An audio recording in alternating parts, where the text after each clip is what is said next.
Apa, Halo? maupo ka. Ay, sige lang. Bakit na naman? May ikikwento ako sa iyo. Uy, ayos to. Ano na may kwento mo, lo? Ang kwentong ito Oh, ay pinagpasapasahan pa ng mga ninuno natin. ang tagal na nun. Ah, Parang dekada na ata. At ganito magsisimula ang aking kwento. Sige, sige. May kinig ako. Noong unang panahon, Oh, mayroong 3 magkakapatid.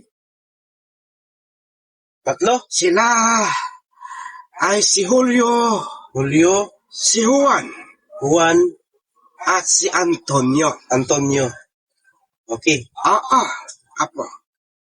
Si Antonio. Oh, si Antonio nga. At napakahirap ng buhay noon.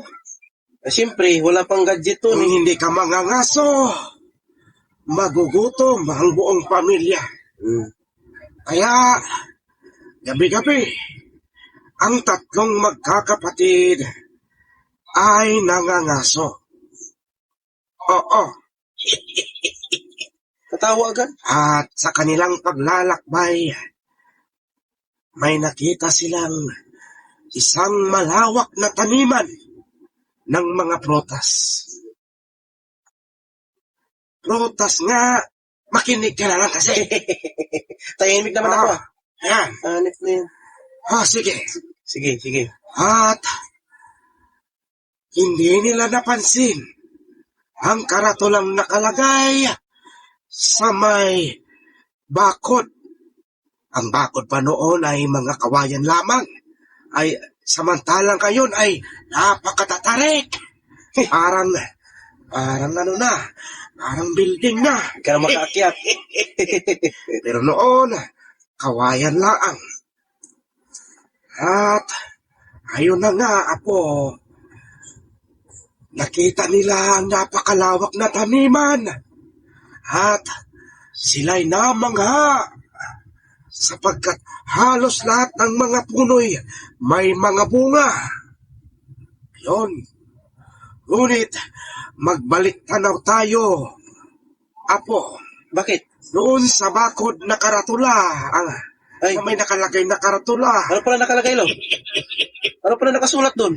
Ang nakalagay roon, kung sino man ang mahuhuling mangunguha ng prutas, Oh, kung ano man ang prutas na kanilang kinuha ay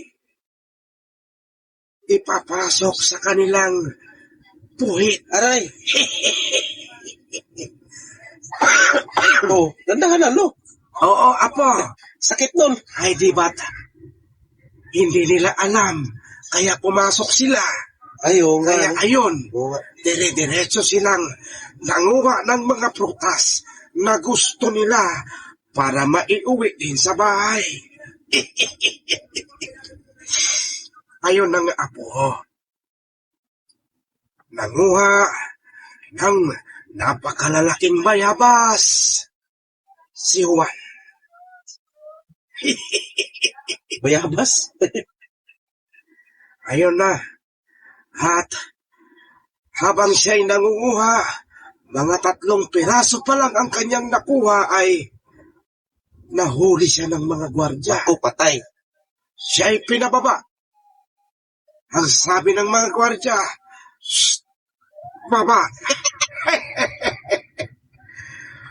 At lahat ng kanyang nakuha ay tumutok sa kanyang puwit, lalo ng mat. Ayun, siya'y luhang-luha.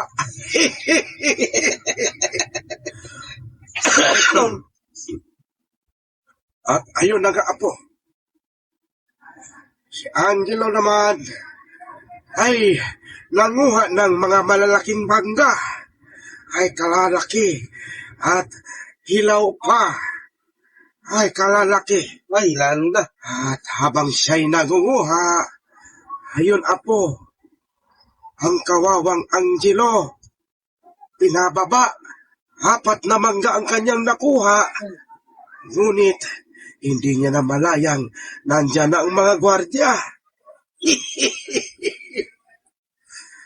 At pinababa siya. Otoy, baba. At ayun na nga, nang siya'y bumaba, itinutok ang mangga sa kanyang anis.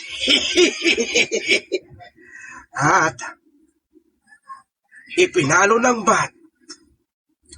Ngunit nagtaka ang mga gwardya. Bakit? Bakit ganon? 3 mangga na ang naipasok, ay tawa pa rin ang tawa itong si Angelo. Bakit nga?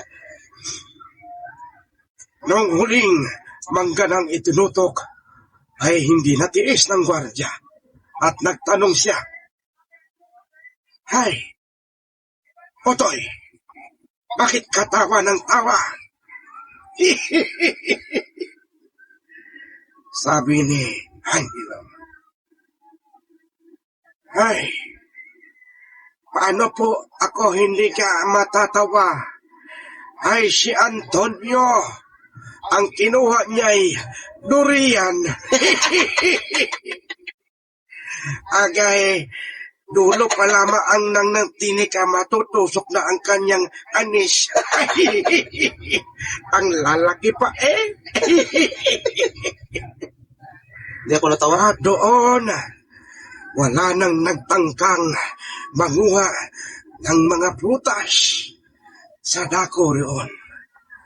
At ang kawawang Antonio ay umuwing maraming tusok-tusok. Di pa rin ako natawa, lo? Ah, Di ako natawa. hindi ka natawa. Hindi. O sige, matulog ka na. Baka kurutin pa kita sa hita. Sige, lo, bye-bye, lo.